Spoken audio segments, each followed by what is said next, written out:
Hello, how are you? This is the Stinger, Mike Glen. Today we are here to celebrate the perfect player in NBA. There's only one perfect player in NBA history. Everyone else is merely human. That perfect player is Oscar, the Big O Robertson. How did I get so intrigued with Oscar Robertson? I remember when I was a young fella growing up. My dad, Coach Charles Glenn, who's coach at Georgia School for the Deaf, told me Oscar Robertson was the best all-around player in the NBA. I was very intrigued by that. Who is this great Oscar Robertson? And my mom, Mrs. Annie Glenn, who was a teacher at public schools, taught me in the 3rd, 4th, and 5th grade.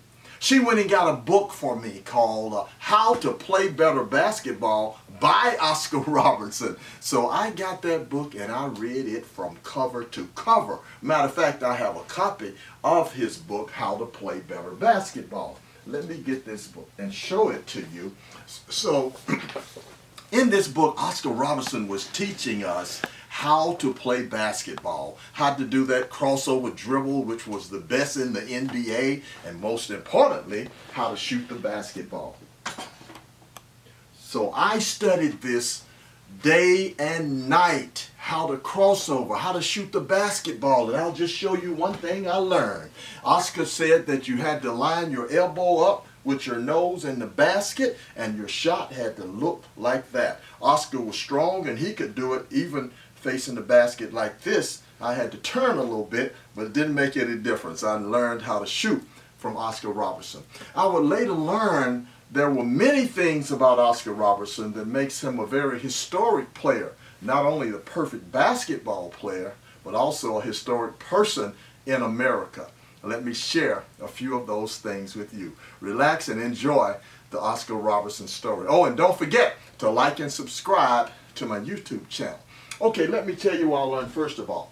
Oscar Robertson grew up in for the first part of his life, early part of his life, Central Tennessee. And his great-grandfather lived to be 116 years old. His name was Marshall Collier. But they moved. They were part of a great migration where many blacks left the South. Now, Carter G. Woodson, father of black history, wrote a book in 1918. This is the book that Carter G. Woodson wrote. It was called A Century of Negro Migration. Carter G. Woodson knew that migration would continue after 1918. As a matter of fact, Oscar Robertson and his family were a part of that migration. He went to Indianapolis. Many blacks went to New York, Detroit, Chicago, and other places in the North. Indianapolis was called the most southern city in the North. When he got there, he found out many things, some of them troubling to him. He found out that Indiana was a state that was the most popular state for Ku Klux Klan involvement. Now, there was one particular guy there named David Stevenson. David Stevenson was the grand wizard of the Ku Klux Klan in Indiana. He got the population to really, really grow. He even said, "I am the law." And a lot of people treated them that way. About 1/3 of the white males in Indiana were a part of the Ku Klux Klan. Let me show you a quote that David Stevenson said. This is what he said in 1924. David Stevenson said, "God help the man who issues a proclamation of war against the Klan in Indianapolis. Now we are going to Klux Indiana as she has never been Klux before. I'll appeal to the ministers in Indiana to do the praying for the Ku Klux Klan, and I'll do the scrapping for it. And the fiery cross is going to burn at every crossroads in Indiana as long as there's a white man left in the state." There he is, David Curtis Stevenson. He said that in 1924. Now, what Stevenson wanted to do was build a separate school system, a segregated school system in Indiana. There was not one there. So he got the school board to go along with his wishes. The black community did not want a segregated school, but one was built. What they wanted to do was name that school, the board did, after Thomas Jefferson. The black community complained, and they made a concession to the black community. They did not name it after Thomas Jefferson because he was a person that was a slave owner. He had enslaved hundreds of black men, women, and children. Instead, they wanted their school to be named after Crispus Attucks. Let me show you who Crispus Attucks was. Of course, he was a patriot during the American Revolution. This was a picture, a sketch from March 5th, 1770. Now, in 1768, the British had redcoats all around Boston. They had a lot of taxation, and they were patrolling the area. And a group of patriots got together to fight or to contest the redcoats. Crispus Attucks was the leader of that group. He had a club with him, and they went to have a confrontation with the redcoats. Crispus Attucks was the first person shot and killed, and that was the start, many say, of the American Revolution. So he died for America, and what they wanted to see was his story continue in textbooks, in stories, in memorials. There's a landmark for him now in the Boston Commons that the black community demanded at that time, and they had one built. And his was the first name of the 5 people that were killed in the Boston Massacre, March 5th, 1770. So they had their school named Crispus Attucks High School. What a wonderful school it was. Now, they had a guy named Russell Lane was the principal, made the principal in 1930. It was opened in 1927, and the Klan marched outside of the opening of Crispus Attucks High. They had what they wanted, segregated schools in Indianapolis. Now, in 1930, when Russell Lane came in as the principal, Russell Lane had a law degree from Dayton University. He had a PhD in education from Indiana University, and he got all his teachers to have at least a master's degree, and many had a doctorate degree. He had a very educated teaching staff, one of the best in the entire state. They ensured that the students had academic excellence, cultural pride. They knew their history. Oscar Robertson said it was like having black studies. Even in the 1940s and 50s, they read W.E.B. Du Bois and Ralph Ellison and also Richard Wright for literature. They studied black history, had a forum there. They had pride in who they were and had dignity in who they were, the students at that school.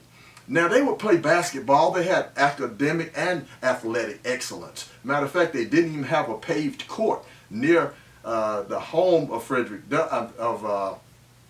of our star of the story, Oscar Robertson. They did not have a paved court. It was a dust court. They called it the Dust Bowl.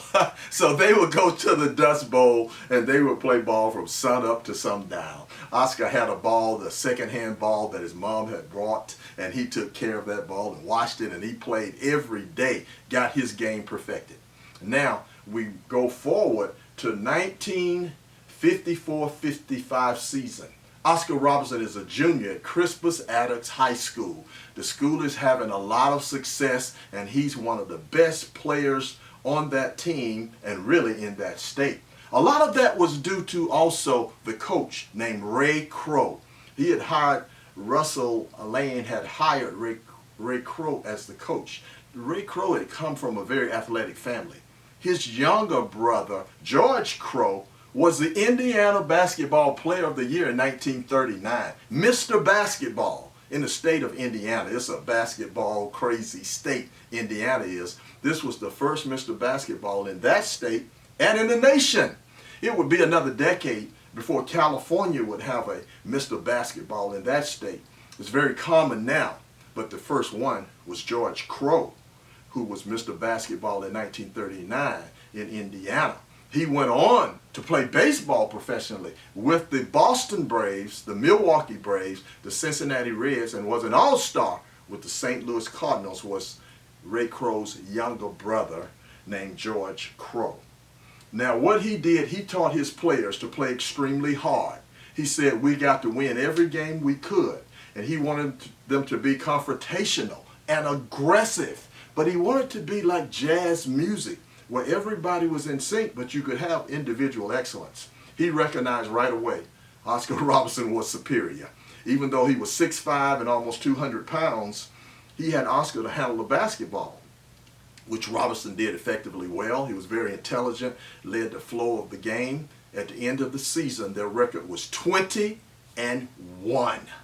Everybody was celebrating. They took so much pride in their school, Crispus Attucks High. They were the Tigers. And even their cheerleaders had what they call a crazy song where they talked about the bad Tigers, and everybody was in sync and they cheered for them. And Ray Crow even talked about them in his book, a wonderful book that was written about Ray Crow. And I always wondered, what was the crazy song? What were some of the things that they said? He put some of the words from the crazy song in the back of the book about Ray Crow.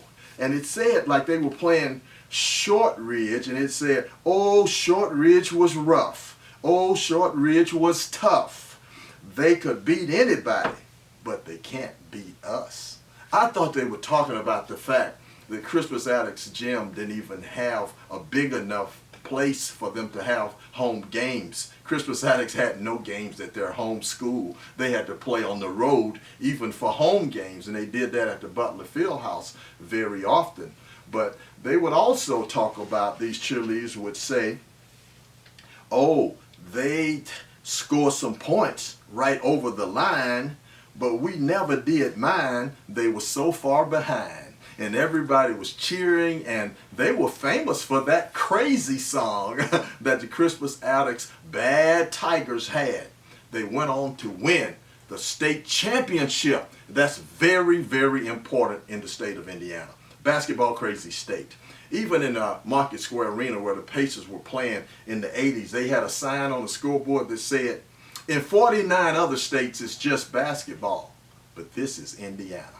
And indeed it was. So Crispus Attucks had about 11,000 people at all of their games this year. This is regular season games. 11,000 at a high school game. 15,000 would watch the state tournament, and they watched this team that was an all-black team win the state championship in 1955.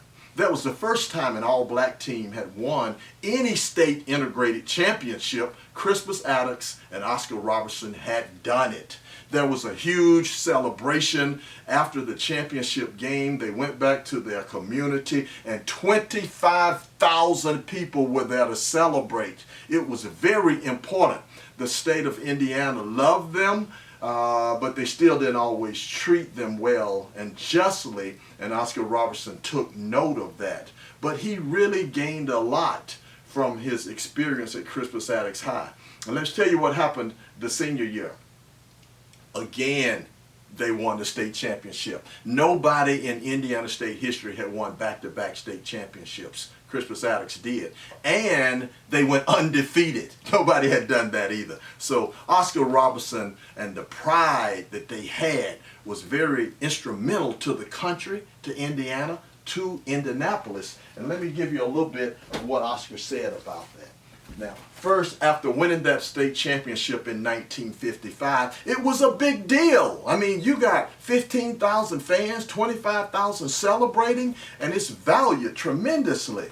This is what was said by a black newspaper called the Indianapolis Recorder. In 1955, after the state championship, they said, "Persons unfamiliar with our state may believe that we are overdoing it and going down on our knees and giving praise to Almighty God that this glorious thing has come to pass. But basketball, especially the high school variety, occupies a particular lofty place in the Hoosier scheme of things. It is far more than a boys' sport. In fact, it is just about the most important thing there is." They thought it was just about as good as you can get to win the state championship. And that is exactly what Oscar Robertson had done. And in 1956, he was the best high school basketball player in America, won Mr. Basketball for the United States. He was recruited by everyone. Everyone wanted Oscar Robertson to play for them in college. And just so you can see a little bit, wrapping up his high school career, the name of this book about him is But They Can't Beat Us. At first I thought that was because they didn't have a competitive gym that they could use, but it was really from that crazy song, that they can do this, but they can't beat us. And that's what this book is about. It's a very good book about Oscar Robertson and his high school. And how about this right here? Attucks, a wonderful story about a great author, and just look at the smile on the faces of those athletes that had played so well, lost one game, and Ray Crow had done such a great job. As a coach, his record for his whole term, 179 wins, 20 losses. Was never coach of the year, but he had won 3 state championships while he was there, an undefeated season. Had really broken all kind of records at Attucks High, and they did a good job of recognizing that. And even the Indiana Magazine of History did a good job of chronicling the tremendous impact that Crispus Attucks team had on their city. Everybody was really proud of the way they played too. It was full court pressure. It was behind the back passes. It was excellence as only Oscar Robertson could provide. And Oscar found that that school had given him a lot of things that he could use for success. This kind of sums up some of the lessons that Oscar learned and shared. The first one was Oscar Robertson learned that inner dignity should never be compromised. He has carried that throughout his life, and that's a lesson for many of us to follow. He said, I was driven, moved by something more powerful than I am. And that is also a thing that we heard Dr. King say. He was called to do things, and he did not deny that call. He followed it. I think Oscar Robertson, this is what made him the perfect player in the NBA, in society as well as on the court. Another quote he said, being black meant you had to be better than someone else just to get by. I think many black Americans were aware of that then when he said it, and now. And lastly, he said about basketball being Indiana being the craziest state in the nation when it comes to basketball. And I have to agree with that. And I tell you, someone else that later kind of agreed with that sentiment was a guy, Lerone Bennett, a great writer. He was the editor for Ebony magazine for over 50 years. He has many great books. And I like this book. It's a wonderful book. It's called The Challenge of Blackness. And this is kind of what Oscar was saying his experience prepared him for at Crispus Attucks High.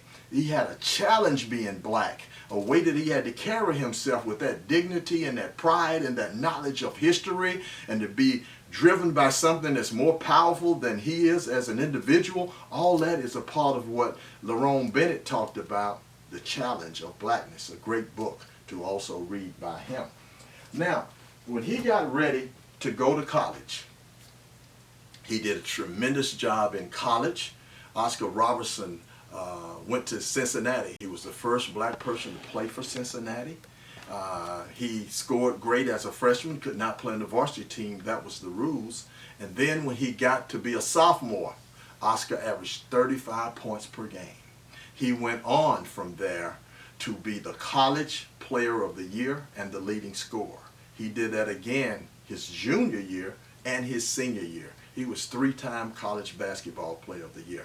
He got noted in many publications and newspapers. Like this was the first one that I mentioned. He was in Newsweek in January 19th. Newsweek talked about how to stop the Big O. That was when Oscar was only a junior. This basketball player was in Newsweek already his junior year. How about in Look magazine?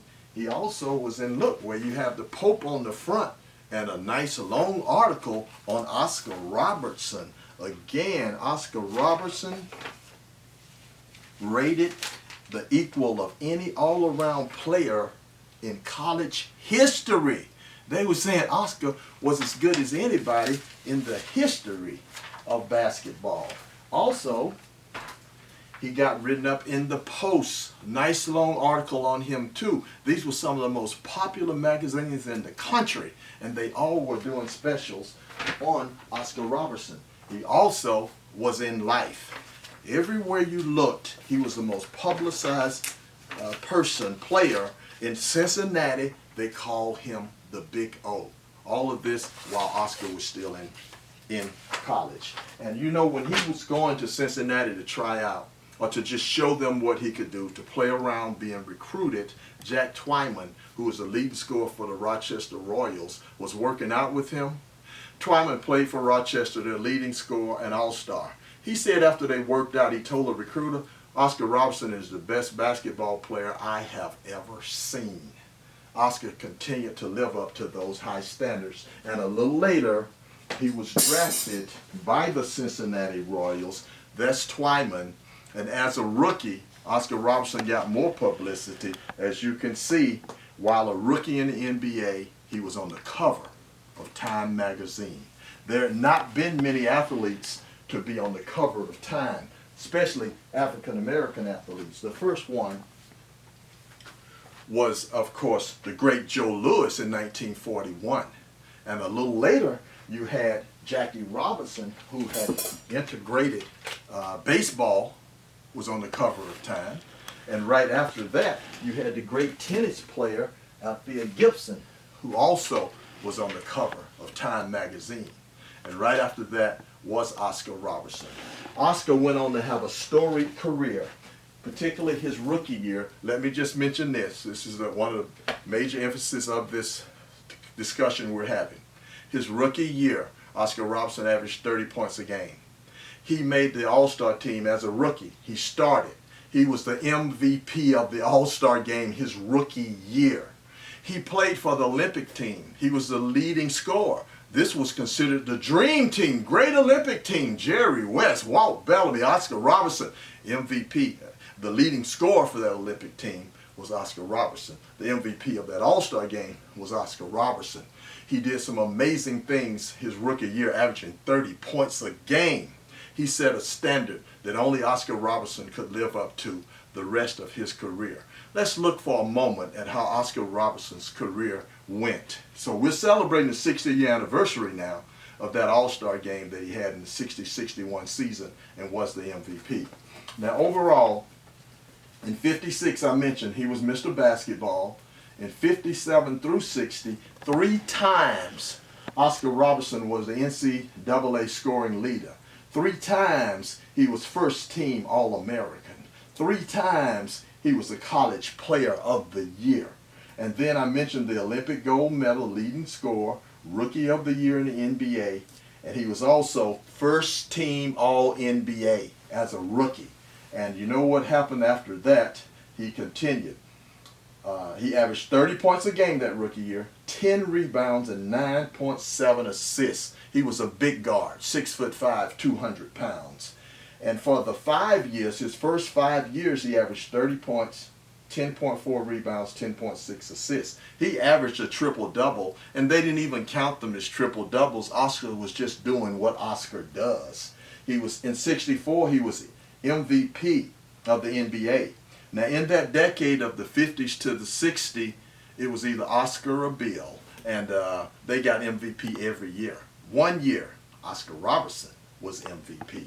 So he was doing tremendous things. He was a 9-time first team NBA. He was 2 times second team, 11 overall, and 12 times he was an NBA All-Star. When Robertson retired, he was the all-time leader in assists in the NBA and second in scoring only to Wilt Chamberlain. 1 year in 1968, he led the league in scoring, assists, and free throw percentage. Only tiny Nate Archibald had done likewise. So we see the tremendous career that he had had, the impact that he had had. And last thing I have to mention, he was the head of the NBA Players Association for 11 years. He fought against the reserve clause and won. In 1976, they made a concession that players could be free agents. They could go to a new team once their contract was up. The old team didn't reserve rights to them. So he fought for that and won. He fought for medical coverage. He fought for the Players Union, for the Retired Players Union. Oscar Robertson was a pioneer in American sports and culture. He was a player we really should be proud of. And I think my dad was right. He was the best player and the one perfect player in NBA history. They've asked that question many times, and my answer has always been the same. There's been only one perfect player in the history of the NBA. That's Oscar Robertson, and today we honor him. Thank you.